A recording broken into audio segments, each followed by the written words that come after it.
fato que vai ser muito importante para a gente começar a trabalhar com linguagem Python, tá? Então, assim, recapitulando um pouco o que nós vimos do conteúdo, né? Desde o primeiro dia de aula, nós falamos sobre algoritmos, seus conceitos, falamos sobre os operadores lógicos, né? Os operadores relacionais, os operadores aritméticos, falamos sobre construção de variáveis e constantes, da estrutura básica algorítmica. Nós falamos também sobre os comandos de entrada e saída, a importância da utilização deles, né, como a gente deve utilizar esses comandos. E a partir de agora a gente vai começar a falar sobre estruturas que muitos programadores chamam estruturas de decisão. Normalmente cada literatura, né, gosta de dar uma definição, na verdade um termo, né, um conceito diferente dessa estrutura, mas no final elas são estruturas que são dadas como estruturas de decisão. Okay? E a literatura ela trabalha com uma abordagem, né, da sua forma mais simplificada, que aqui está a estrutura de seleção simples, ou uma estrutura de decisão simples, e nós temos uma forma dela mais completa, que é a estrutura de decisão composta ou seleção composta. E esse encadeamento, a gente vai tratar mais na frente, né, acho que até uma das videoaulas que eu já antecipei para vocês, é uma forma de utilização dela combinada ou de forma hierárquica, onde a gente vai agrupando essas estruturas para ter um outro nível de teste. Tá? Então, a gente vai começar a trabalhar e entender um pouco mais sobre essa questão aqui dessas estruturas, tá certo, pessoal? E eu vou explicando, fazendo alguns rabiscos aqui, que vai ser muito interessante aqui para a gente fazer evolução na nossa aula. Deixa eu só fazer aqui uma correção aqui, ok? Então, aqui não é sim, aqui é não. Bom, o que acontece? Quando a gente está no processo de desenvolvimento do nosso código, tá? Às vezes o nosso código ele precisa passar por um determinado processo de teste, alguns parâmetros precisam passar por testes. Digamos que num contexto onde eu passo para vocês, eu quero que vocês analisem a partir da idade, por exemplo, do peso de um usuário, se ele pode ou não brincar em um determinado, digamos assim, brinquedo de um parque, ok? Então, assim, eu começo a estipular para vocês que só acima de 18 anos, que a pessoa ela tem que ter de 50 a 150 quilos para poder brincar no brinquedo lá, né? O brinquedo menos do que isso, digamos que seria um fator de risco. Bom, então eu comecei a definir para vocês critérios para vocês testarem os valores que os usuários vão passar para vocês. Então, assim, como é que eu vou testar isso no meu código-fonte? Eu sei que eu posso pedir a idade do meu usuário e ele vai me dizer a idade dele. Eu sei que eu posso pedir o peso para o meu usuário e ele vai me dar o peso dele. E como é que eu faço esse tipo de teste dentro do meu software, né, ou do meu algoritmo, para saber se realmente eu consigo efetivar, dizer assim, olha, camarada, você pode brincar, olha, você não pode brincar, né? Então, a partir disso, nós temos essas estruturas, que são estruturas que fazem teste ou controle de fluxo dentro do meu código, tá? Bom, então aqui a gente tem, por exemplo, um diagrama que é um fluxograma, é uma forma da gente também construir algoritmo. A gente utiliza mais para especificar segmentos de algoritmo e não o algoritmo como um todo, porque o algoritmo pode ser bem grande e com o fluxograma acaba se gastando muito espaço e a complexidade aumenta bem mais. Então, por isso que a gente normalmente só demonstra através de pequenos controles, né? De pequenas diagramações, quando a gente quer evidenciar alguma parte do nosso algoritmo, ok? Bom, aqui eu tenho um componente que é um processo, tá? Deixa eu voltar aqui, aqui é um processo, okay? Isso aqui é um processo, ok? Bom, e aqui, esse carinha aqui, para mim, ele é uma decisão, que é exatamente a estrutura que a gente está trabalhando agora. Nessa condição aqui, por exemplo, a pessoa quer comprar um completo, né, aquele completão que a gente gosta bastante, pelo menos eu sou fissurado naqueles completões, né, dentro de universidade sempre tem esses completos, né? Então, assim, o usuário vai lá e quer fazer um teste, né? Ele quer saber se tem suco de maracujá. Ok? Então, nesse dado momento, aqui eu tenho uma decisão. Se tiver a resposta do sistema for um sim, então, para o usuário, fica beleza, né? Então, pô, ele fica feliz porque tem um suco que ele perguntou, teoricamente é o suco que ele quer. Agora, se a resposta for não, aí vai ser muito ruim, né? Porque o usuário não vai ter aquela opção. Perceba que isso aqui é um teste simples, tá? Não tem, mas e aí se tem outro suco e tal. Não, isso é um outro contexto, ok? Então, as estruturas de decisão, para mim, elas vão estar fazendo exatamente isso. elas vão estar, a partir de um parâmetro, elas vão estar verificando se aquela resposta ela é verdadeira ou se aquela resposta ela é falsa. Tá? Se a resposta for verdadeira, ela vai tomar um fluxo, ou seja, ela vai seguir um caminho. Se a resposta for falsa, então ela vai seguir outro caminho. Eu posso realizar testes somente se a resposta for verdadeira. Não preciso trabalhar com testes se a resposta for falsa. Tá? Mas aí, como é que eu vou saber quando trabalhar com um ou com o outro? Mais uma vez, somente na análise de requisito vocês vão saber. Se a pessoa disser assim, por exemplo, olha, se a pessoa não tiver 18 anos ou acima de 18 anos, você tem que dar uma mensagem para eles, olha, você não pode brincar. Aí sim é um contexto que eu estou dizendo, olha, no caso de uma resposta falsa, se o cara coloca 16 anos, aí eu tenho que mandar uma mensagem para o meu usuário que ele não pode brincar. Então, somente o contexto vai definir para vocês o que vocês devem fazer no momento que uma resposta for verdadeira ou no momento que uma resposta for falsa. Nunca, pessoal, numa estrutura de decisão, eu vou poder executar as duas instruções ou os dois desvios ao mesmo tempo. Não existe isso, tá? Eu posso somente um ou outro, nunca os dois ao mesmo tempo. Okay? E para isso nós temos em algoritmo, nós temos a versão simplificada de uma estrutura de decisão ou de seleção, que nós chamamos de estrutura de seleção ou decisão simples, tá? Que nada mais é do que o se, bem aqui, ó, o meu se e o meu então. O que quer dizer isso daqui? Bem aqui, pessoal, eu tenho que descrever a minha regra lógica, a minha regra de teste. Aí eu vou ter que voltar naquele material lá atrás e lembrar de todos aqueles operadores relacionais lá. O menor, o maior, maior é igual, menor é igual, né? O comparador e assim por diante. Eu vou ter que lembrar de toda essa galera lá atrás. Sem esquecer também da possibilidade de testar mais de uma regra ao mesmo tempo. Então, eu vou ter que lembrar lá do e, né, do ou. E se eu quiser também utilizar o não. Então, eu vou ter que lembrar desses caras todinhos, porque esses caras aqui, eles vão ser responsáveis, né, pela construção da minha regra lógica. Tá? Então, naquele contexto onde eu falo, só pode brincar quem tem 18 anos ou mais, então, nada mais é do que eu devo construir uma variável idade maior ou igual a 18. Então, se eu disser que essa variável é a variável que eu estou recolhendo a informação, recebendo do meu usuário através do comando ler, então tudo que o usuário digitar lá quando eu perguntar vai ser armazenado dentro dessa variável. E se o cara for lá e digitar 18, né, se ele digitar 18, 18 é maior ou igual a 18? Verdadeiro. Então, beleza. Agora, se o cara lá for digitar 16, 16 é maior ou igual a 18? Aí a resposta é falsa. Tá? Então, para cada execução do meu código, eu sempre vou ter uma única resposta por teste. Sempre uma única resposta por teste. Na versão simplificada da estrutura de decisão, que é a versão simples, a gente só tem a construção, né, o parâmetro de construção da minha regra, e eu só tenho a estrutura então. A estrutura então, ela sempre vai ser executada quando aquela resposta lógica for verdadeira. Se aquela resposta lógica que está ali for verdadeira, então tudo que eu parametrizar aqui dentro, quantos comandos eu posso colocar? Quantos vocês quiserem, vocês podem colocar aqui. Tá? Aí vai depender, mais uma vez, do que está estipulado na análise de requisitos. Mas, nesse caso, é só dizer para o usuário, escreva, você pode brincar, por exemplo. Então, aqui, ó, dado que a minha resposta a essa regra aqui, por exemplo, dado que ela é verdadeira, então vai ser o quê? Vai ser disparada essa sentença do então. Se a minha resposta, por exemplo, fosse falsa, o que é que ia acontecer? Como eu não tenho o senão, porque a gente vai ver daqui a pouco que o senão, ele só vai ser disparado, os comandos que estão vinculados ao senão só vão ser executados se a resposta aqui em cima for falsa. Como eu não tenho senão aqui, eu não tenho, então a próxima linha de código que eu tiver aqui embaixo vai ser executada, menos aquelas que são vinculadas ao então. Então, a partir de agora, pessoal, percebam que eu tenho subinstruções, eu tenho subcomandos, e esses subcomandos são vinculados a uma instrução superior. Então, eu vou ter aqui dentro comandos que só vão ser executados se o então for acionado. Então, agora, eu preciso lembrar de um carinha chamado delimitador de escopo ou delimitador de bloco, tá? Que é justamente o que vai dizer para mim que subcomandos pertencem a que comando. É como se fosse uma questão de dependência mesmo. Lembra do bullet do Word? Quando eu tenho o item 1, eu tenho 1.1, 1.2, 1.3, 1.4, depois eu tenho o número 2.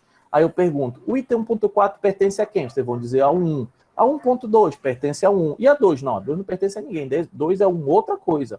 Entendeu? Então, a mesma coisa vai ser aqui.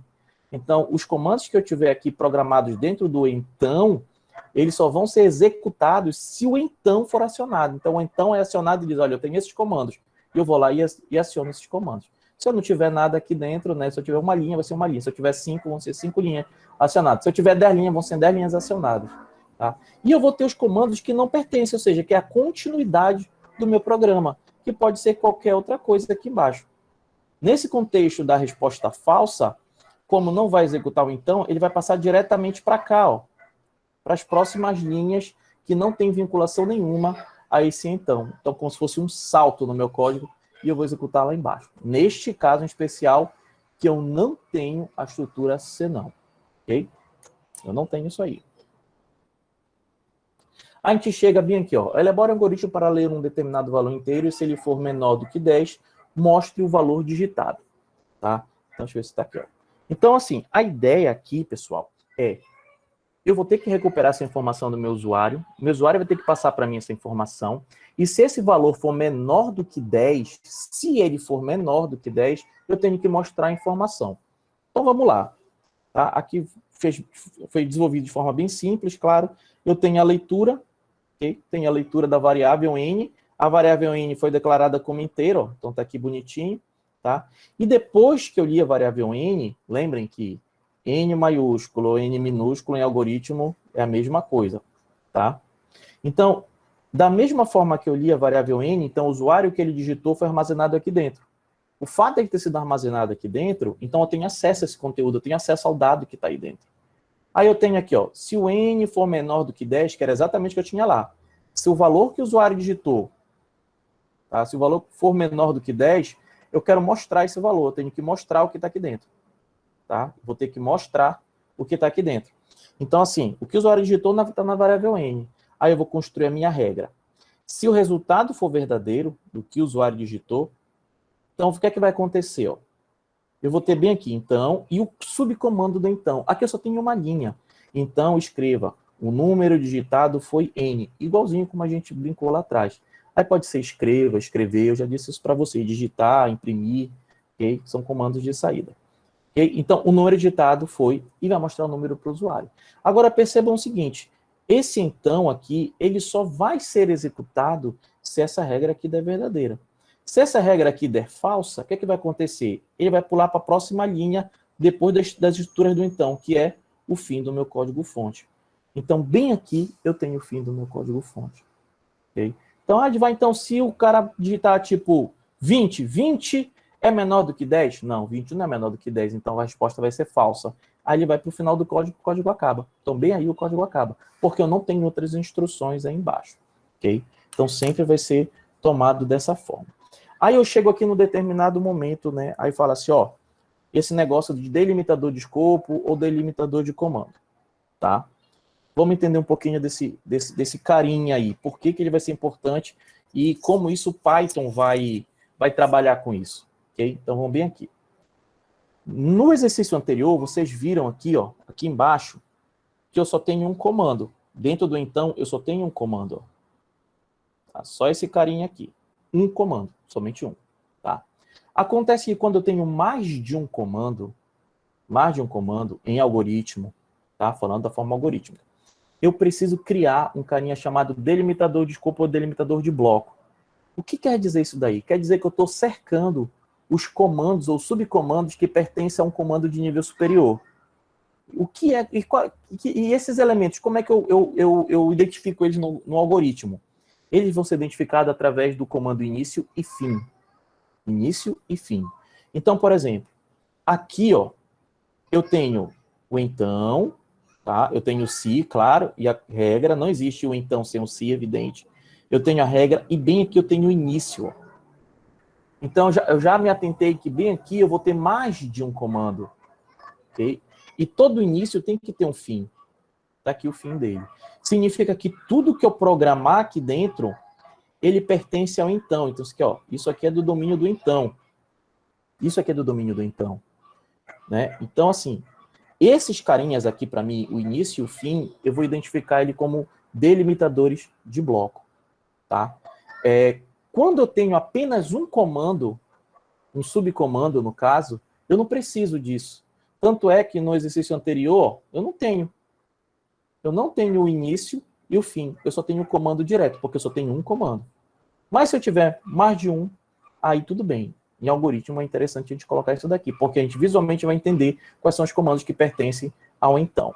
Dependendo da linguagem de programação, os delimitadores são escritos de outra forma, tem outros símbolos para delimitar isso daqui. Por exemplo, C, Java, né, e até PHP, eles usam, por exemplo, as chaves. Então, aqui, ó, tudo que está aqui dentro, por exemplo, isso aqui é um comentário, tudo que for definido aqui dentro, né, ou seja, está cercado pela chave aberta e pela chave fechada, ou seja, onde abriu e onde fechou. É isso aqui que nós temos em comandos utilizando a linguagem C. C, Python, Java, Python não, desculpa, C, Java, PHP e etc. Okay? Python trabalha de uma forma diferente, tá? Então, deixa eu apagar aqui para falar um pouquinho de como o Python aqui vai trabalhar com isso daqui. Ok?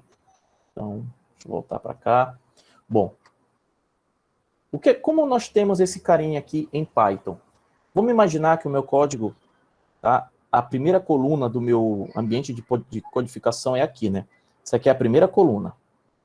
Primeira coluna. Vou colocar aqui, segunda coluna e terceira coluna, tá? Então, digamos que isso aqui minhas colunas, tá? Do meu editor. Então, como se eu der um espaço, eu passo para a segunda. Se eu der outro espaço, eu passo para a terceira coluna, tá? Então, no momento que eu estou programando em Python, digamos que eu digo que uma variável, ela é, né, como se fosse, eu colocar tudo juntinho, é igual a 9, por exemplo, tá? Dentro da minha codificação. Só para a gente enxergar, seria mais ou menos que eu estivesse digitando assim, ó. Aqui é o meu código, né? Lá, minha interface, x é igual a 9. É exatamente isso daqui. Bom, o que acontece aqui? Se eu pegar e arrastar, ou seja, der um espaço bem aqui, vou até colocar uma quarta coluna aqui, quarta coluna. Se eu der um espaço bem aqui na próxima linha e arrastar, né, que seria mais ou menos isso daqui, ó, x é igual a 9, então tem um espaço em branco aqui atrás, ó, o Python, ele já reconhece isso como um erro, tá? O Python, ele é orientado por esse esquema que nós chamamos de indentação.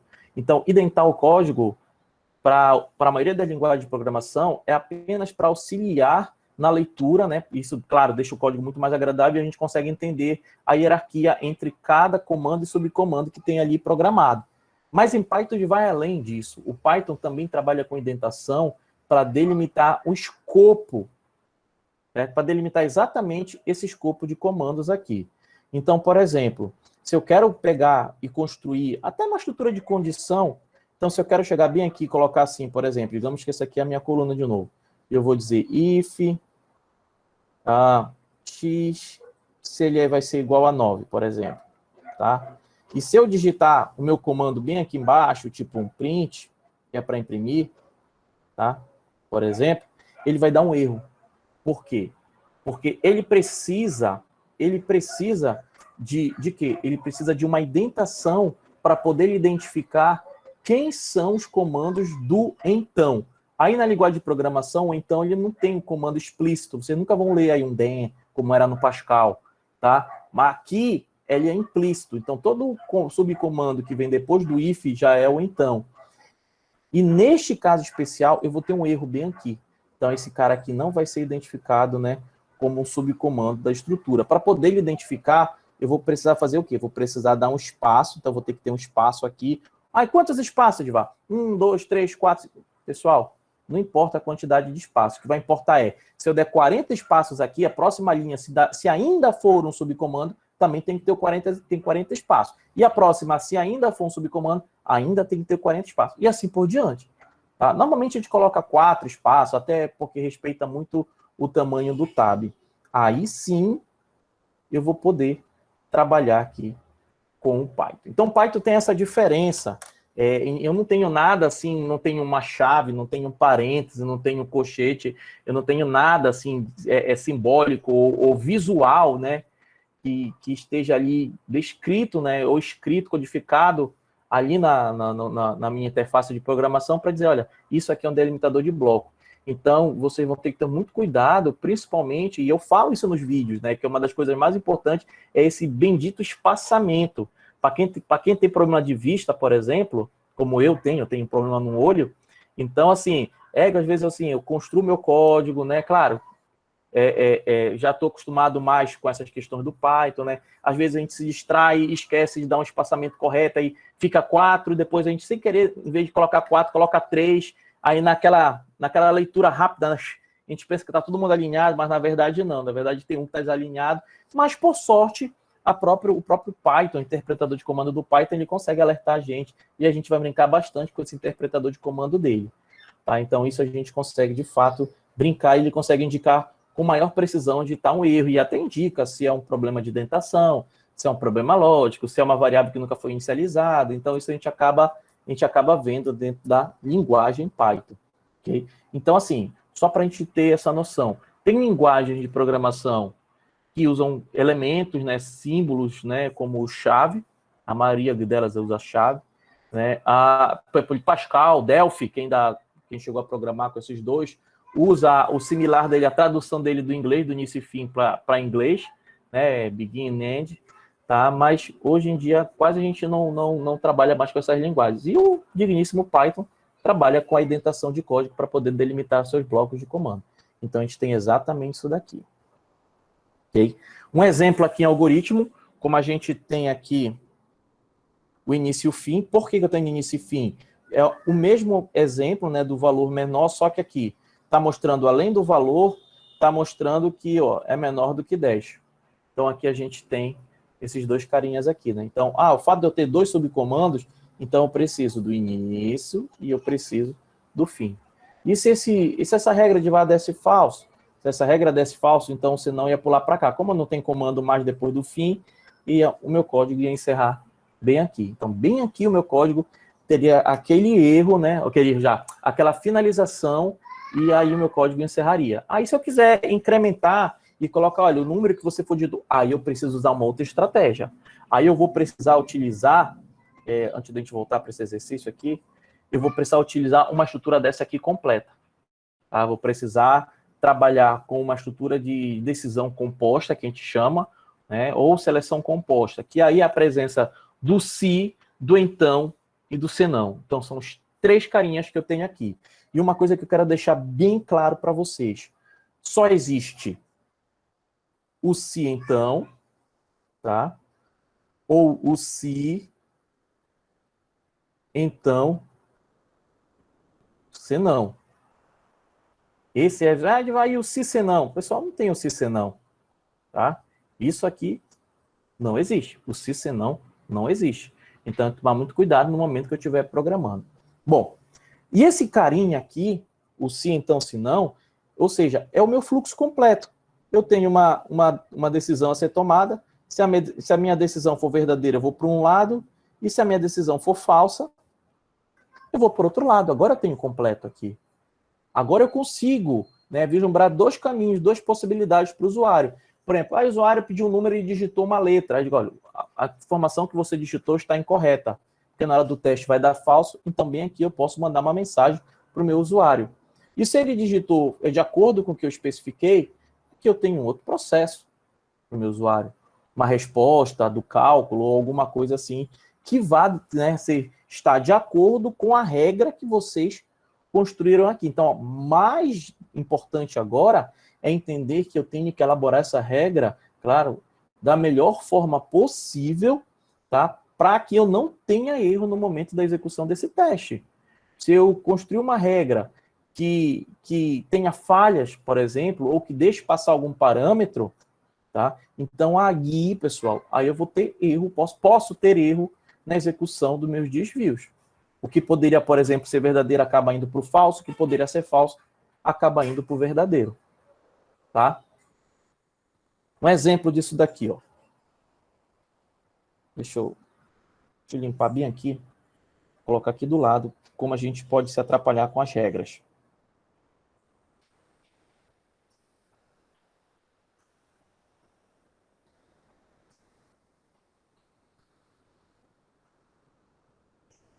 Vou colocar aqui, ó. Eu digo que, seguinte, eu quero que mesmo exemplo, para poder brincar lá na montanha-russa, né, a pessoa tem que ter de 18 anos ou mais, tá? 18 anos ou mais, e tem que ter 50 quilos ou mais. São os dois parâmetros que eu estou dizendo aí para vocês que eu tenho que ter. Então, isso aí é o meu parâmetro da minha condição lá, do meu usuário. Então, o usuário vai passar, eu vou perguntar, quantos anos tu tem? Aí o cara vai dizer lá no sistema e dá um enter. Quanto tu pesa? Aí o cara vai dizer para colocar lá e dar um enter no peso dele. Bom, aí eu vou construir a minha regra. Vamos lá. Eu vou dizer se a idade for maior ou igual a 18, né? Ou o peso, o G como P, for maior ou igual a 50. Essa é a minha regra.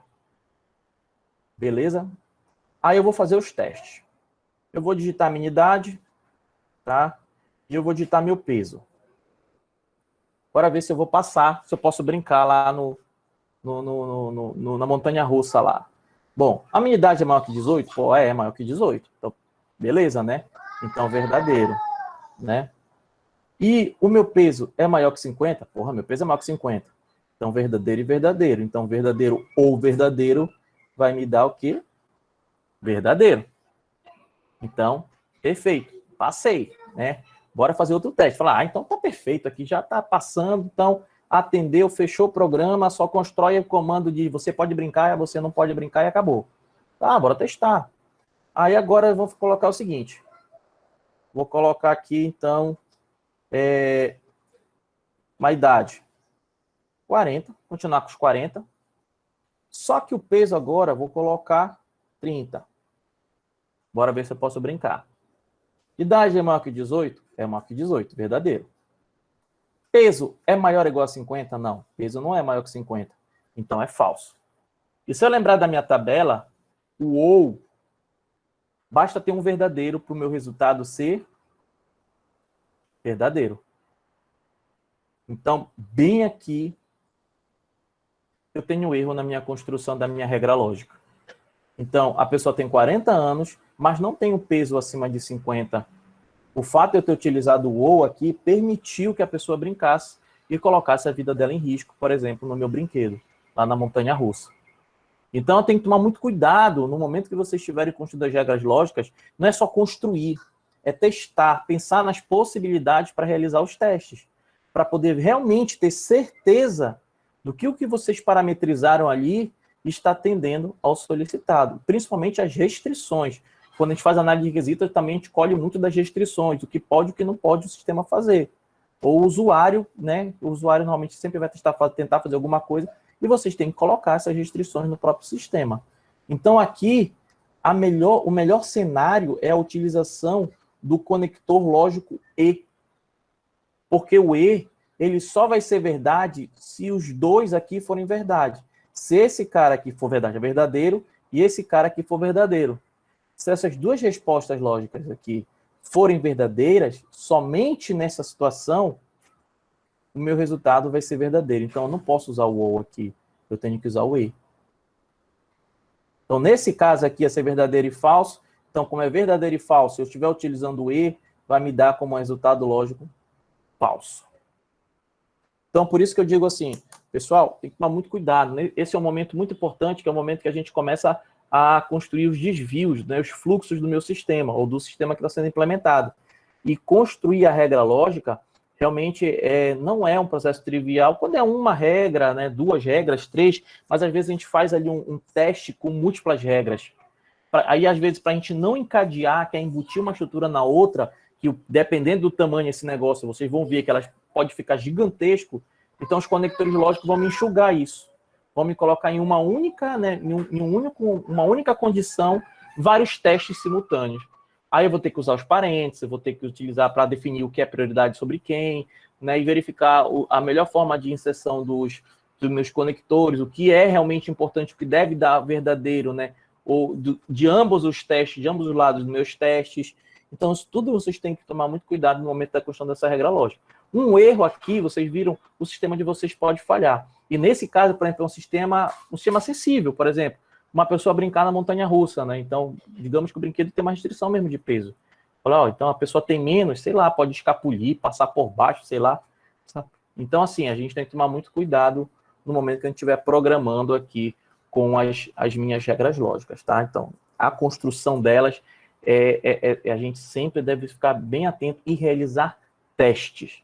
Principalmente quando a gente não está acostumado, né? Está iniciando nesse processo, tá? Então, sempre a gente testa. Na verdade, assim, todo software deve passar por teste, tá? Mas a gente faz o teste de software, que é o teste quando está pronto, aquela classe ou aquela funcionalidade, aí você realiza um teste para ver se está parametrizando legal, se está inserindo no banco de dados, enfim, se está, né, à altura do que foi planejado e do que foi projetado e implementado. Para, às vezes, assim, olha, o parâmetro está saindo torto aqui, a formatação de número não está legal, aí vocês conseguem ajustar antes de colocar o sistema para produção. Então, é uma fase realmente onde há essa possibilidade de ajuste, que é a fase de teste, antes de entregar um sistema para o usuário final.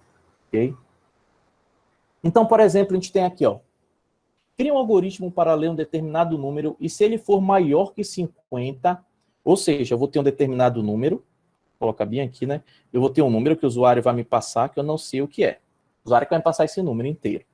E se esse número, se ele for maior que 50, tá? Eu vou ter que fazer o quê? Eu vou ter que subtrair de 10. Então, o resultado disso daqui é eu pegar esse número aí e subtrair de 10. Se ele for maior que 50, tá? Caso contrário, né, mostre apenas o valor. Então, essa aqui é a situação do então, tá? Então, essa aqui é a situação do então, tá? Situação do então. E na situação do senão, o que é que eu vou fazer? Eu só vou mostrar. Então, eu vou dar o que nós chamamos de print na variável, tá? E nós vamos dar um print, ou seja, mostrar o conteúdo da variável, ok? Então, aqui, né, claro, é muito simples e tal. Isso aqui nunca está... nunca é assim no momento que a gente está projetando um software, nunca é, no máximo a gente vai lá, tem que ter o cadastro de usuário, né? Então, assim, aí qual é a restrição? A pessoa vai dizer, olha, a pessoa ela não vai poder colocar a pontuação do CPF, não vai poder colocar o traço, aí começa a trabalhar com essas restrições, né? O que a pessoa pode informar, o que não pode, aí tem que fazer os testes, se está tudo bonitinho, se a pessoa realmente informou da forma correta lá, né, as informações no cadastro, tá? Então, assim, a ideia é vocês, né, sempre pensarem na melhor forma possível de construir essas regras lógicas. Às vezes a gente constrói até uma regra e depois, assim, com o tempo, a gente vai reler e ver que a gente pode simplificar essa regra, né? Ou a gente pode melhorar o teste, né? Melhorar o controle de fluxo. Às vezes coloca 5 testes simultâneos. Fala, eu poderia agrupar esses testes simultâneos. E aí eu consigo construir num único teste. Então, isso aí a gente acaba aprimorando no momento que a gente está fazendo releitura de código-fonte. Isso aí acontece muito, pessoal. Na releitura, fazer aprimorar o código e otimizar. Como eu falei para vocês, acho que foi até na primeira aula. O importante, depois de desenvolver um código, é verificar se a gente pode melhorar aquele código-fonte. Que assim, ele fica mais rápido, ele consome menos memória, menos tempo de processamento, menos recurso computacional. Isso é uma coisa muito importante quando a gente começa a utilizar, né, a fazer da programação, né, o nosso ganha-pão, tá? Então, a gente acaba se aperfeiçoando com as técnicas que existem. Bom, então, aquele algoritmo lá atrás, né, com todas aquelas interfaces, então, aqui, ó, o usuário vai me passar o valor, eu vou armazenar na variável n aqui, ó, tá? E se o valor que ele passou for maior que 50, o que eu tenho que fazer? Eu vou pegar o que o usuário me passou, eu vou subtrair de 10, então tá aqui, ó, vou subtrair de 10 e vou mostrar o resultado. Percebam que eu tenho duas linhas aqui, ó. O fato de eu ter duas linhas aqui, eu vou precisar do início e do fim, tá?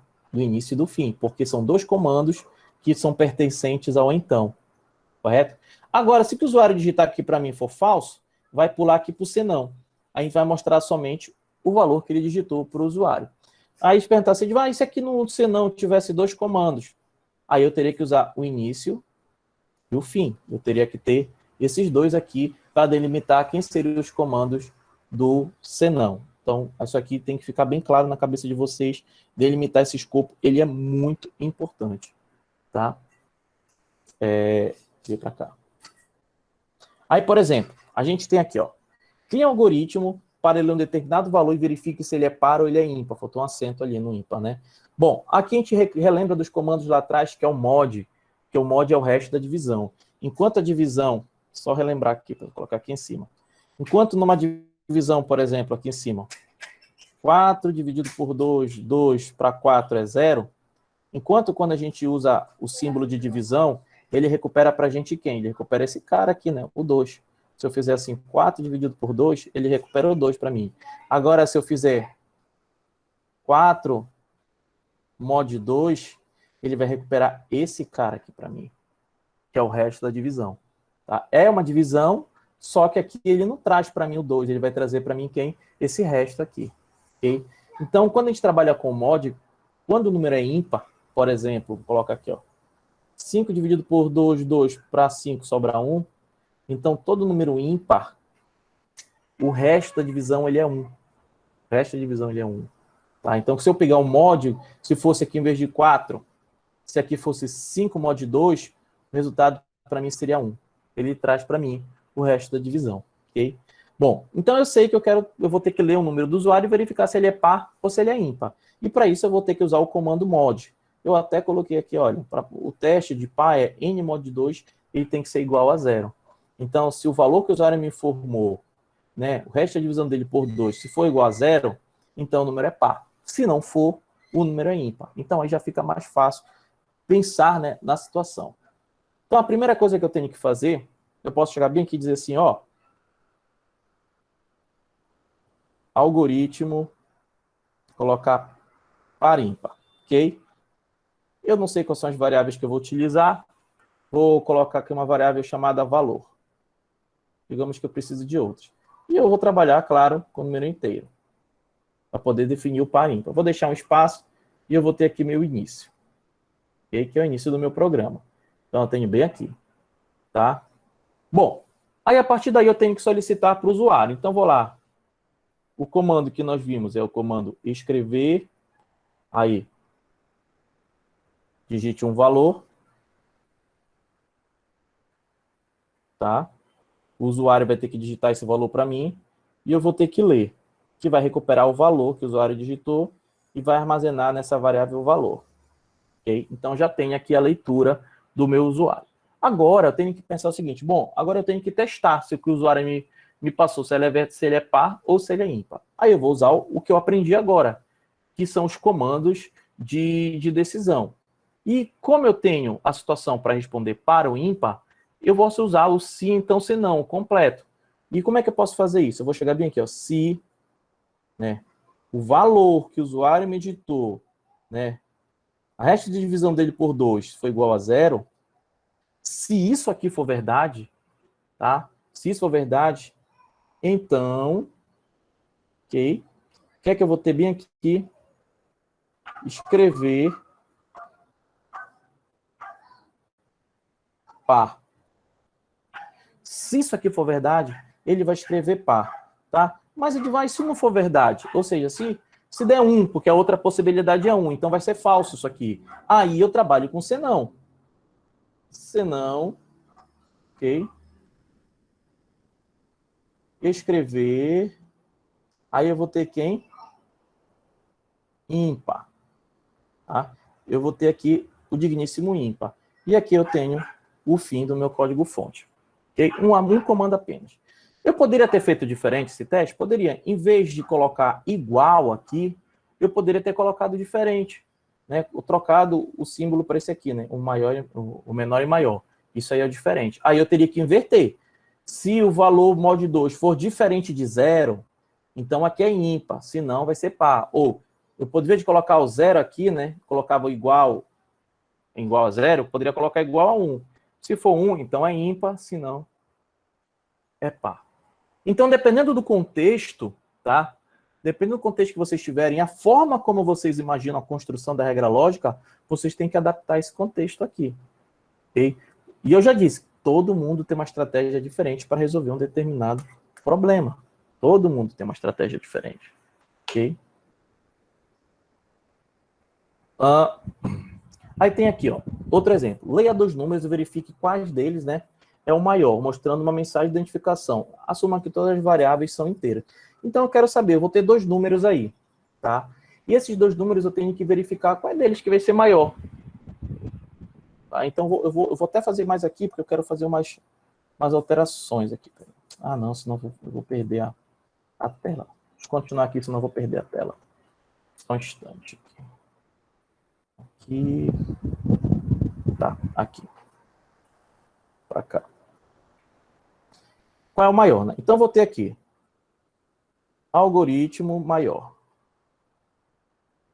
Ok? Eu não sei ainda quais são as variáveis, só sei de duas, né? Que eu vou ter um valor A e um valor B. E todos vão ser do tipo inteiro, eu acabei de dizer para vocês. Tá? Eu tenho aqui o início do meu código. Eu vou ter que solicitar as informações para o usuário. Eu posso dizer assim, escrever. Algoritmo, eu posso fazer isso daqui, ó. Digite dois números. Ok? Vou poder fazer isso daqui, né?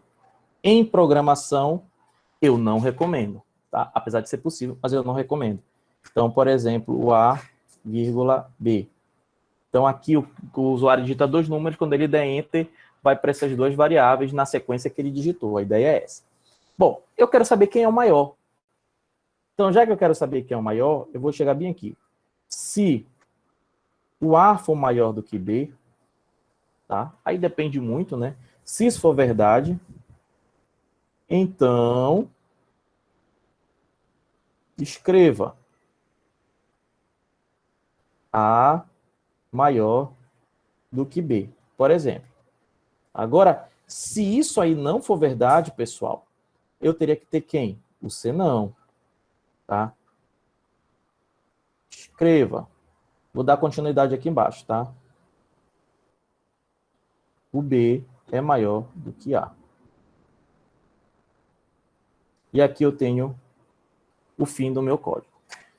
Mais uma vez, aqui eu poderia ter colocado o A menor do que B, eu poderia ter colocado o B maior do que A, eu poderia ter colocado o B menor do que A, tá? Eu poderia ter feito todos esses três testes aqui. E de acordo com cada teste, eu teria somente que modificar aqui os meus escrivas. Então, para cada situação, ou para cada regra lógica aqui, eu tenho que visualizar aquela, né, da forma que eu imagino, que normalmente a forma que a gente imagina tradicionalmente é a forma mais fácil de se resolver, tá? E a partir daí, desenvolver no código-fonte. E, mais uma vez, realizar os testes para ver se está cobrindo o que se espera, né, de resposta final daquele código. Ok? Esse daqui é muito legal. Deixa eu só... Vou só parar aqui a apresentação, que eu vou colocar o Sublime aqui. Só um instante. Só para a gente entender a utilização desse carinha aqui. Cadê aqui? Eu vou precisar do Sublime aqui.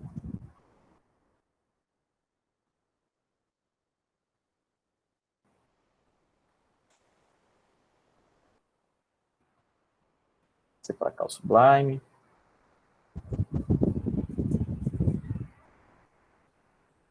Tá, então hoje está quente, pessoal. Cadê?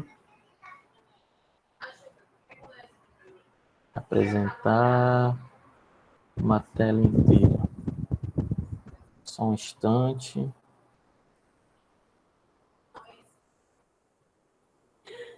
Tá aqui.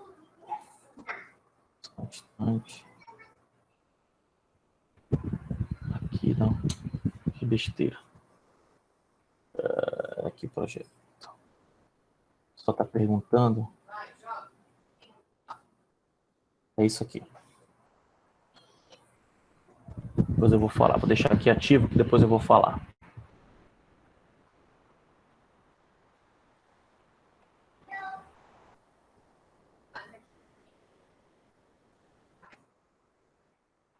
Agora vocês estão enxergando aqui, né? Por exemplo, aqui é um programinha onde o usuário ele tem que realizar o desconto do imposto de renda de acordo com o salário informado pelo funcionário lá, tá? E assim, existe uma escala. Se a pessoa ganhar menos do que R$1.000, então ela não tem desconto de imposto de renda. Se a pessoa ganhar por entre 1.000 e 3.000, aí tem 7,2% de desconto. Se ela ganhar 3.500 até 7.272,26, aí ela tem desconto de imposto de renda. E se ela ganhar mais, ela tem outro desconto de imposto de renda. Então, para cada faixa, são faixas, né? Para cada faixa tem um determinado desconto. E assim é muito legal, porque aqui eu tenho já escalas, né? Eu tenho, né? Como é que a gente fala assim? Não é período, estou com período na cabeça. São as próprias faixas, né? E essas faixas eu preciso programar para não trazer nenhum problema. Eu vou colocar aqui no Sublime só para a gente poder rabiscar melhor. Então, algoritmo, né, reajuste. Ah, reajuste não, isso é de imposto de renda. Imposto de renda. Eu vou ter aqui o campo das minhas variáveis e aqui eu vou ter o campo da variável salário. E a salário, claro, eu sei que é do tipo real. Okay? Eu vou ter o início do meu código. Eu vou ter que pedir para o cara digitar o salário dele, né? Escrever, digite o seu salário. Tá? E o usuário vai chegar lá e vai digitar o salário dele. Ler, que é a variável salário. Bom, até aqui aqui tá tudo bem, já sei qual é o salário, e agora eu tenho que construir o meu se. Eu vou olhar lá. Se o cara ganhar menos que R$1.000, não tem desconto de imposto de renda. Então, beleza, vou começar aqui, ó. Se o usuário ganhar menos do que R$1.000, então se o salário dele for menor que 1.000, okay? Se isso for verdade, então eu posso dizer aqui, ó, escrever não há desconto de imposto de renda. Então o usuário vai ficar felizão, pô, né? Ruim porque ganhando salário baixo, mas de qualquer forma não tem desconto. Porém, ele pode ganhar acima disso. Aí eu tenho que trabalhar intervalo, era a palavra, intervalo a intervalo, para não ter problema no momento de fazer o referido desconto. Então, o próximo intervalo que eu vou trabalhar, tá? Qual é o próximo intervalo que eu vou trabalhar? Aí eu preciso ver aqui, ó, senão... Vou ter que fazer assim? Pessoal, aí já entra num outro problema, tá? Que é um problema de encadeamento. Mas isso eu não vou colocar ainda dessa forma. Eu vou colocar de uma forma que, teoricamente, enquanto vocês não viram encadeamento e vocês não viram ainda uma simplificação, que é o senão se, aí vocês ainda não tem como, né? A gente não tem ainda como explicar dessa forma. Mas beleza. Aí eu vou deixar assim por enquanto, tá? Olha só, já que eu ainda não vi nenhuma dessas duas, então eu tenho que, de alguma forma, resolver esse código. Aí eu posso resolver fazendo outro teste, pessoal. Quantos testes eu posso ter dentro de um código-fonte? Inúmeros testes. Eu só vou ter que ter cuidado com uma única coisa, que no final do desenvolvimento desse código aqui, eu vou mostrar para vocês. Então, eu vou passar para o próximo teste. Qual é o próximo teste? Se o cara ganhar entre 1.000 e 3.500. Então, beleza. Se, aí eu vou lá. Se o salário do usuário for maior ou igual a 1.000, tá?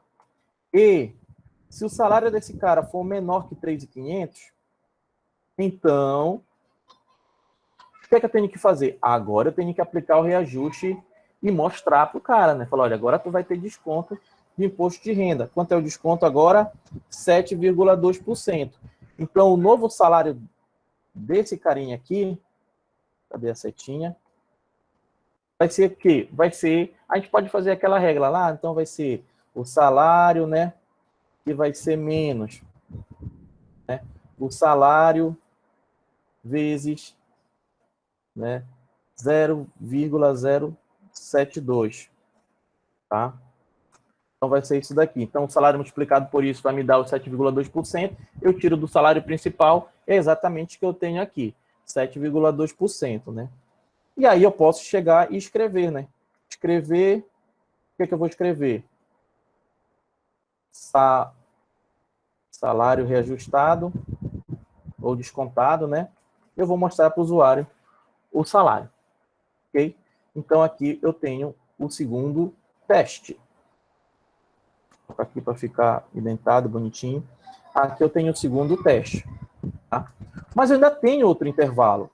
De novo, eu vou ter que fazer aqui. Se o meu salário for maior ou igual a 3.500 e o salário for menor que quanto? 7.272,26. Se isso aqui for verdade, aí de novo eu tenho que fazer o então, tá? Vou até aproveitar aqui, ó. Só vou fazer o ajuste na matemática. Tá? Então, o salário, quanto é o desconto agora? É 13,5, então aqui é 135. 135, então aqui de novo eu vou ter um salário reajustado, tá? E por fim, por fim, eu vou ter o quê? Eu tenho aquele último cara. Então vou pegar aqui, vou até, ó, economizar bit. Deus, o Tab não está me obedecendo. Agora, vou economizar bits. Se o salário dele for maior que isso daqui, maior ou igual a isso daí, então quanto é? 27,5, 275, né? Entendeu? 27,5%. Então isso aqui vai ser o novo salário dele. E aqui eu já cumpri, pessoal. Aqui eu já cumpri todos os testes do meu código-fonte. Então, vou recapitular. Tem a variável salário, que é do tipo real, peço o salário para o usuário e ele vai testar. Se o salário dele for menor que 1.000, não tem desconto. Se tiver entre 1.000 e 3.500, ainda aqui que é intervalo aberto, né? Então, só vai ser 7,2% de desconto. Se tiver aqui 3.500 e 7.272 e 26, intervalo aberto, vai descontar 13,5. E aqui, se for maior que 7.272 e 26, vai ser o quê? Vai ser um desconto de 27,5% no salário. Bom, essa aqui é a melhor forma de desenvolver esse código? Não, não é a melhor forma de desenvolver esse código. Tá? Esse código vai ser muito lento. Esse código, ele resolve? Resolve. Mas ele vai ser um código muito lento. Por que ele vai ser um código muito lento? Eu vou explicar agora para vocês aqui. Pessoal, o interessante, quando eu tenho uma estrutura como essa daqui, tá? É que eu tenha pouco teste sendo realizado. Tá? Como vocês ainda não viram encadeamento e não viram uma estrutura simplificada do senão encadeado com if, que o pessoal em C, Java, é o que chamam de else if, ou em Python, a gente vai chamar de elif, tá? Lá na frente a gente vai ver isso com mais calma, ok? Então, assim, a gente tem que usar, né, o que a programação traz de melhor para a gente simplificar isso daí. Mas vocês não viram. E o importante de eu ter feito é para vocês entenderem o porquê, né, que não vai, na verdade, vai resolver, mas não é o melhor código para se resolver essa questão. Olha só. A partir do momento que o usuário fornece para a gente o nosso salário, então fornece o salário, né, dele, tá? Então tá bem aqui, vai ficar armazenado o salário dele. Aí ele vai testar esse cara bem aqui. Digamos que ele digitou lá, pessoal, 900. Digitou 900. Então, assim, teoricamente, a melhor forma de ser resolvido isso daqui é, quando ele batesse bem aqui, ele ia estar dentro dessa faixa, né? Que o salário dele é 900, é menor que 1.000, então não teria desconto de imposto de renda. Ia mostrar essa mensagem para ele e o programa deveria acabar. Essa era a melhor forma de acontecer esse código. Mas não vai acontecer isso. Por quê? Depois que ele bater aqui e verificar que está dentro dessa faixa, que é verdadeiro, ele vai escrever para o usuário, não há desconto de imposto de renda. Beleza. Só que depois que ele sair daqui, ele vai testar esse outro carinha aqui. Só que vai dar falso e não tenho aqui o senão implementado. Beleza. Mas ele vai testar isso aqui. Depois, ele vem para cá. Ele vai testar isso aqui também. Da mesma forma, não vai acontecer nada, mas vai perder tempo testando isso aqui. Depois, ele vai testar esse outro cara e depois ele vai testar esse outro cara. E só depois o meu código vai encerrar. Tá? Tudo bem, é um código simples, é um código pequeno, isso aí no tempo vai ser milésimo de segundos para o cara resolver. Mas para quem está construindo o código, né, eu poderia ter simplificado mais esse carinha aí. Eu poderia ter deixado ele assim muito mais elegante, utilizando outras técnicas que eu tenho, né, que é o conteúdo de uma das videoaulas que eu disponibilizei para vocês, que é de encadeamento, ok? E esse cara pode ficar muito mais simplificado de se resolver. Tá? E como é que eu faço isso? Eu vou até antecipar aqui, só para a gente poder discutir melhor. Em programação, na verdade, de algoritmo, eu tenho o que nós chamamos de encadeamento. Tá? E o que é que o encadeamento faz? Eu posso pegar uma estrutura dessa, uma estrutura de decisão, independente se ela é simples ou composta, e colocar uma dentro da outra. Posso ir encaixando, como se fosse uma hierarquia. Essa eu tenho dentro dessa, depois tenho dentro dessa, e eu vou construindo. Só que isso vai virando uma pirâmide, assim, né? Uma pirâmide deitada. Dependendo da quantidade de testes, o negócio pode ficar gigantesco, pessoal. Tá? É uma técnica legal? É uma técnica, sim. É uma técnica muito boa. Tá? Quando eu utilizo com os conectores lógicos, e se houver necessidade ainda de encadeamento, beleza, eu estou simplificando o máximo que eu posso esse meu código-fonte. Eu vou deixar esse código aqui, só para depois a gente poder comparar o tamanho disso. Então, como é que eu vou fazer o encadeamento? Deixa eu só pegar esse carinha aqui.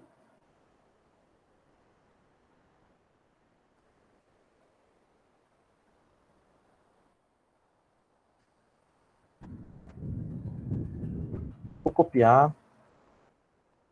Dar um espaço aqui, vou jogar ele aqui para baixo. Só para ficar ele aqui embaixo, para depois a gente comparar só as estruturas de teste. Acabou que ele bagunçou tudo, né? Aqui. Tá, só era esse que ele tinha bagunçado, beleza. Então, eu vou para cá. Então, estou dizendo para vocês que, a partir de uma estrutura, eu consigo colocar outra dentro, como se fosse um teste dentro do teste. Então, beleza, eu vou começar com esse carinha aqui.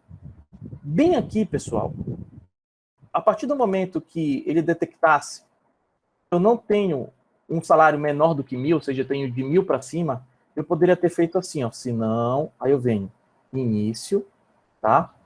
E aqui, pessoal, okay? Vou até colocar aqui o início e o fim logo dele. Fim. Então aqui, pessoal, aqui dentro, eu posso fazer outro teste. Então, o cara digitou R$1.000. R$1.000 não cabe aqui, né? Aqui não é menor, R$1.000 é igual, né? Então ele viria para cá. E aqui eu poderia pegar esse teste bem aqui, ó, e já adaptar ele aqui dentro. Eu ia colocar ele aqui dentro, ó. O se, o então, com seus comandos, né? Então, aqui eu tenho os comandos do então, e aqui, ó, só o fim desse cara. Okay? E aí sumiria daqui. Tá? Sumiria daqui. Por exemplo, o cara digitou 1.500. 1.500 é menor? Não. Aí ele vai para o senão. Aí ele entrou no senão, aí ele viu o início do senão. Significa que tem mais de um comando lá dentro. Ó, eu tenho um teste dentro desse senão. 1.500 está aqui dentro? Ele é maior que 1.000? É. E ele é menor que 3.500? Ele é menor. Então, executaria esse cara aqui, ó. E depois daqui o código encerraria, por exemplo. Tá? Só que ainda tem outras faixas, então ainda posso embutir mais ainda. Então, dentro desse carinha aqui, né? Se esse teste aqui, esse mais interno, der falso, eu teria quem aqui? Eu teria um senão aqui dentro. Então, eu teria um senão aqui dentro. Eu teria o início desse senão e o fim desse senão. Tá? E aqui eu teria quem? Eu teria esse outro teste aqui, ó. Vou recortar ele daqui e vou colocar ele aqui dentro. Tá? Então, deixa eu ajustar aqui. Eu vou ajustar ele aqui, só um instante.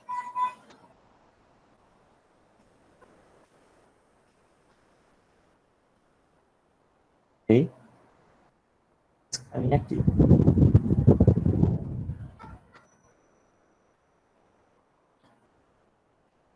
Também aqui, pessoal, recapitulando. O cara ganha 900. Nesse cenário aqui, 900, ele ia imprimir não há desconto de imposto de renda. E depois ia encerrar o código-fonte. Então, bem aqui matou, acabou o código. Agora, se ele ganha 1.500, aí ele ia dar falso. Se deu falso, ele ia ter que executar o senão dele. Está aqui o senão dele. E é um código gigantesco esse senão dele. Ele vai daqui até aqui, ó. Tudo isso daqui, ó, está dentro desse senão aí, ó. Mas eu tenho que ver, tenho que entrar internamente para ver até onde vai realmente essa questão. Então, ganhou 1.500, ele vai chegar bem aqui, ó. É verdadeiro? É. Então, ele vai executar somente esse então. Vai fazer o desconto e aqui encerra o código. Não executa mais nada.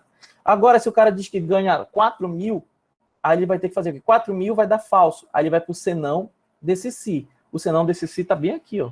Percebam que, ó, cada um está alinhado ao outro, por isso que é importante a indentação, porque eu consigo ver o então é desse si, porque está alinhado com ele, e esse senão é desse si, porque está alinhado com ele. Tá aí a importância agora da indentação. Claro que algoritmo em Python é pior ainda, porque se eu não tiver indentado, nem roda o código-fonte. Ok? E aí vai lá e verifica, olha, o salário que o cara digitou está aqui dentro, ó, entre 3.500 e 7.000 e pouco. Aí ele vai executar e encerra o código. Mas se, mais uma vez, o salário que o cara digitou não está, ou seja, está acima disso daí, aí, de novo, eu vou colocando cada vez mais. Só colocar aqui. Cada vez eu vou colocando isso, ó. O pior cenário, pessoal, para executar todos os testes é quando o usuário coloca a última opção, tá? Então, vou colocar aqui, né, que essa aqui é a última opção. Tá? Então, bem aqui, e eu venho bem aqui, ó.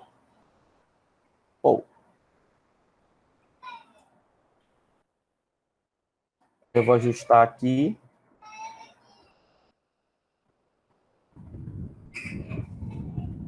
Só vou ajustar aqui o fim dele para ficar bonitinho e dentado. Ok? Expandir aqui. Eu sei, pessoal, que deve estar muito pequenininho, né? Mas deixa eu mostrar um negócio aqui para vocês. Deixa eu sair daqui. Vocês estão vendo aqui? Não parece uma pirâmide esse desenhinho, que isso aqui é um minimap aqui do lado, ó. Bem pequenininho aqui do lado, ó. Isso aqui é um minimap. Então, olha, essa aqui é uma característica visual dos esquemas indentados. Ele parece uma pirâmide invertida. Olha o outro código. É tudo reto, né? Tudo codificado a coluna. E a indentação não. E a vantagem é exatamente essa, ó. Se de repente o cara acertou de primeira bem aqui, ó. Ele acertou de primeira bem aqui, vai ser executado esse único comando e nenhum desses vai ser executado. Por quê? Porque para ser executado esses outros comandos, teria que ter o quê? Teria que ter um resultado falso. E nem todos os comandos aqui dentro vão ser executados. Por quê? Porque cada vez eu tenho um teste mais indentado do que o outro. Cada vez eu tenho um teste mais encaixado, né? De uma forma hierárquica, né? Dependente um do outro. E assim, esse esquema visual ajuda muita gente a identificar quem é o então do si, né? A que pertence esse senão. Então aqui, ó, esse carinha mais interno. O então dele é esse e o senão dele é esse. E o que é o senão desse cara? O senão desse cara é isso aqui tudinho, pessoal. Até aqui, ó. Esse é o senão desse cara. E se cair nesse teste interno, eu sei que o então desse cara, né? O si desse então é aqui, ó. E o senão desse cara é bem aqui. E eu tenho mais esse carinha aqui tudinho, ó. Esse aqui, ó. Ok? Aqui dentro, pessoal, eu não tenho um senão, porque qualquer salário acima disso sempre vai ser esse desconto de imposto de renda, tá? Então, assim, esse é um esquema de indentação e encadeamento, ok? Quanto mais profundo é esse encadeamento, mais complexo vira o código-fonte de vocês. E em que momento esse código vai ter a mesma execução, tempo de execução do outro? Quando o teste, né, o valor que for passado, for o último do encadeamento. Então, realmente, aí vai estar igualzinho o outro. Tá? Mas, antes disso, não. Porque se chegar bem aqui, ele vai executar e não vai executar esse cara. Vai executar o então e vai parar o código-fonte. No cenário anterior, não. A gente executava todos, ó. Independente do primeiro ou de ser o último, sempre passava pela execução de todos. Então, somente nessa situação aqui, do valor digitado pelo usuário ser o último, o cara ganha 10 mil. Somente nessa condição aqui, de o valor digitado pelo usuário, realmente vai cair nessa situação aqui do encadeamento. Okay? Ou seja, chegar, digamos assim, no nó mais profundo dessa árvore. Então, somente nesse cenário que a gente vai ter isso daqui. Em programação, a gente ainda tem outros artifícios, que aí eu vou mostrar para vocês depois, já no cenário de programação, no cenário onde a gente consegue usar comandos mais simplificados, que, teoricamente, né, tiram um pouco dessa característica de encadeamento. Mas, dependendo do cenário, nem assim a gente consegue resolver. Tá? E vocês só estão vendo o encadeamento dentro do senão, né? Então, se vocês olharem aqui, ó, aqui não tem encadeamento, aqui tem dois comandos. tá? Eu só tenho aqui, ó. Aqui foi o senão, foi utilizado para encadear. Nesse cara aqui também foi o senão que foi usado para encadear. E nesse cara aqui também foi o senão que foi usado.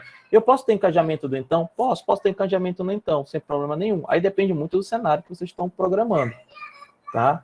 Mas, assim, nesse caso especial, o senão, ele foi majoritariamente sendo utilizado pela estrutura de encadeamento. Então, assim, neste cenário, e isso vai ser simplificado por uma estrutura que a gente chama de else if ou elif na linguagem Python, onde a gente não vai ter esse aprofundamento, mas a estrutura vai se comportar da mesma forma. Quando eu tenho encadeamento, somente que eles chamam encadeamento pela esquerda, que é onde que eles chamam que é o encadeamento da estrutura senão, ok? Mas isso já é um tópico para uma outra aula que a gente vai já trabalhando com a linguagem Python, tá? Então, isso aqui nós temos aqui da estrutura de decisão. Pessoal, estrutura de decisão não é difícil a sintaxe, não é difícil entender que quando o valor lógico da verdadeira executa o então e quando da falso executa o senão, a parte mais complexa disso é construir as regras lógicas de acordo com o que foi, né, estipulado no contexto, no exercício, no projeto, enfim. É aí que se encontra a dificuldade mesmo. Porque além de implementar a regra, a gente tem que testar para ver se está atendendo ao requisito, tá? E eu vou colocar para vocês aqui, né, vou colocar lá no grupo, uns exercícios para vocês poderem trabalhar, né, e implementar essas estruturas. E eu quero deixar aqui, lembrar vocês, só abrir aqui, onde está esse negócio? Só um momento.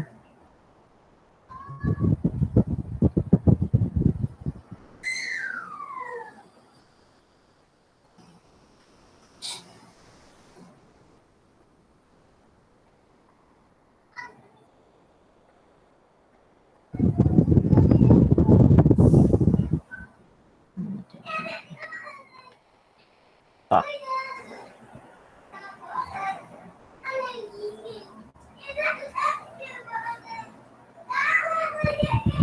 Eu deixei lá no grupo alguns vídeos, tá, pessoal? Eu sei que tem vários vídeos lá, mas esses vídeos que eu coloquei lá para vocês são bem legais, para vocês darem uma olhada, né?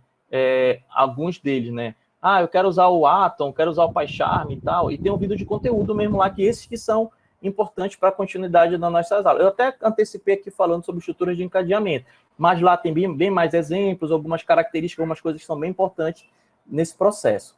Bom, e lá tem dois vídeos, que um está falando sobre o histórico da linguagem Python, então fala um pouco do histórico, vai falar um pouco sobre os comandos básicos, vai falar sobre o entendimento de cópias, né, de fazer cópias de variáveis, né, os problemas, identificação de tipo, porque eu já mencionei que Python aqui tem tipagem dinâmica, às vezes a gente quer saber o tipo que está armazenado, então lá tem identificação de tipos, tem como a gente recupera informações do usuário, que são os comandos de entrada e saída da linguagem Python. Ou seja, todos aqueles comandos, toda aquela forma básica que a gente viu logo no início do curso de algoritmo, a gente vai estar vendo aqui com linguagem Python, tá? E lá está tudo explicado, utilizando a plataforma. Vocês podem utilizar, não quero instalar Python na minha máquina, onde é que eu posso testar esses códigos? Tudo que eu fizer lá, tudo que está sendo programado lá, vocês podem testar nessa plataforma aqui. Ok? Aí tem gente que usa o Google Colab, eu particularmente, eu gosto dessa porque o timeout dela, assim, né? Ou seja, ela não me desconecta com tanta frequência por inatividade. Ainda mais quando a gente está dando aula, então a gente para um tempão para explicar e ela não vai me desconectar por inatividade. Então ela sempre permanece, até para reconectar ela é bem rápida. Tá? Então, coloquei o link no chat aqui para vocês, que é o replit.com. Okay? Então, essa plataforma é bem legal. Lá a gente consegue programar com várias linguagens de programação. Vocês podem colocar um usuário, cadastrar um login, senha lá, e vocês podem brincar com Python. Tudo que eu faço nesses materiais que eu estou disponibilizando para vocês é possível de fazer nessa plataforma.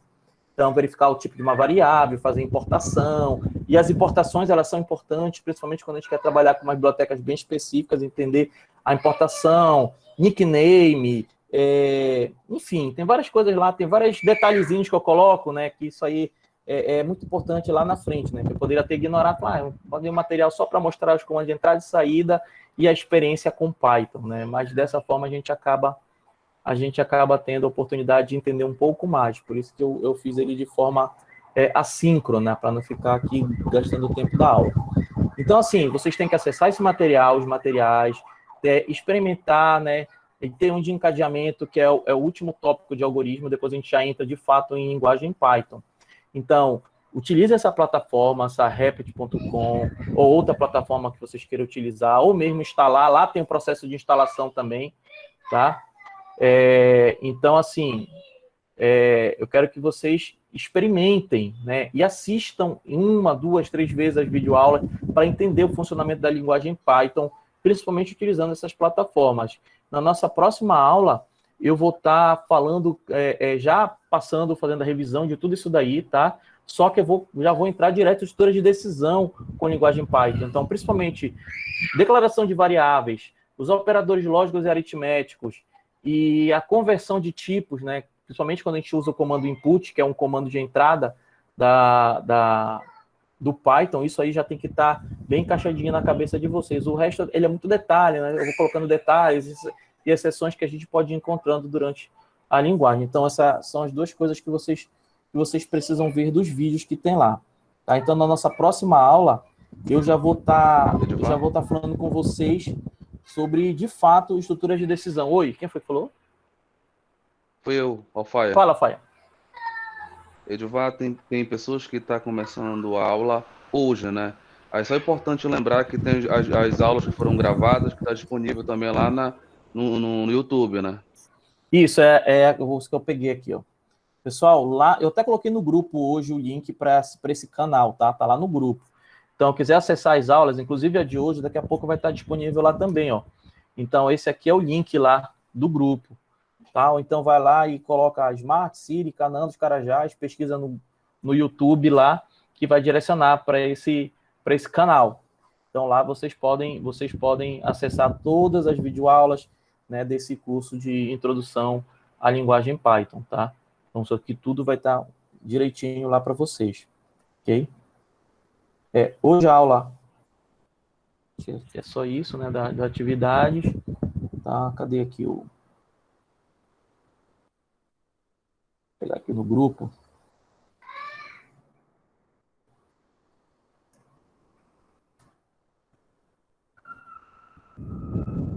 O Alexandre já replicou aqui também no grupo. Colocou lá. Aí tem das IDEs, que é a PyCharm, a Jupyter. Essas 3 IDEs que eu coloco o vídeo 3, 4 e 5 que está lá, são IDEs de programação offline, pessoal. Tá? Então, assim, antes de instalar a IDE, que é a ferramenta que eu posso editar, que deixa colorido, tudo bonitinho para mim, eu tenho que ter o Python instalado na minha máquina. Então, para instalar o Python, eu tenho um vídeo lá, eu acho que é o vídeo 1, que é o histórico, instalação e editor. O vídeo 1 eu ensino como instalar. Então, é muito simples. É baixar, avançar, avançar, avançar. Tá? Não tem muito mistério aí com relação à instalação. Então, antes de instalar o editor, né, fazer isso daí. Agora, caso eu não queira utilizar o editor, não queira instalar o Python na sua máquina, eu quero. Eu tenho uma ferramenta online para eu fazer, eu tenho internet, tenho computador e eu posso programar lá. Então, assim, a ideia é poder acessar também de forma online. Tudo que a gente vai fazer aqui, brincar aqui, a gente vai poder fazer na plataforma online. Ver que o Pedro está perguntando aqui, quem entrou agora fica com...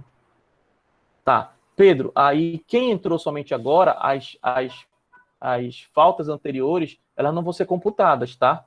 Então, é a partir de agora, para quem entrou agora, que vai ser computado, ok? Então, tem essa questão do período que cada aluno entrou no curso, tá bom? Sem problema algum. Assim, só tenta acompanhar, principalmente quem entrou agora, né? Acompanhar os vídeos que tem lá, né? Onde eu faço todo trago todo o assunto de algoritmo, até estrutura de decisão, tá? E a partir daí a gente vai começar a trabalhar com linguagem Python. Aí Python já vai ser experimentação direto, vocês testando, tá? E já pode brincar até nessa plataforma, pegar os exercícios, pegar a forma de construção de variáveis e já começar a brincar. Tudo que eu faço lá, eu faço com exemplo. Então, é interessante pegar os exemplos dos vídeos e programar lá nessa plataforma ou programar na plataforma offline, numa IDE offline. Então, a ideia é essa aí, viu, pessoal? E evitar, né, deixar o material para lá e ficar só aqui. Lembre que toda quinta-feira está tendo também, principalmente dos exercícios que eu vou postar, está tendo também a todas as quintas com a Alfaia e com o Alexandre. Vocês vão tirar as dúvidas com relação aos exercícios, a dúvidas, outras, digamos, outras atividades que vocês tentaram fazer, né? Principalmente com relação à linguagem Python. Então, os meninos estão aí, né? Para poder ajudar vocês aí para poder vocês, né? Sanearem qualquer tipo de dúvida em relação ao processo de programação, ok?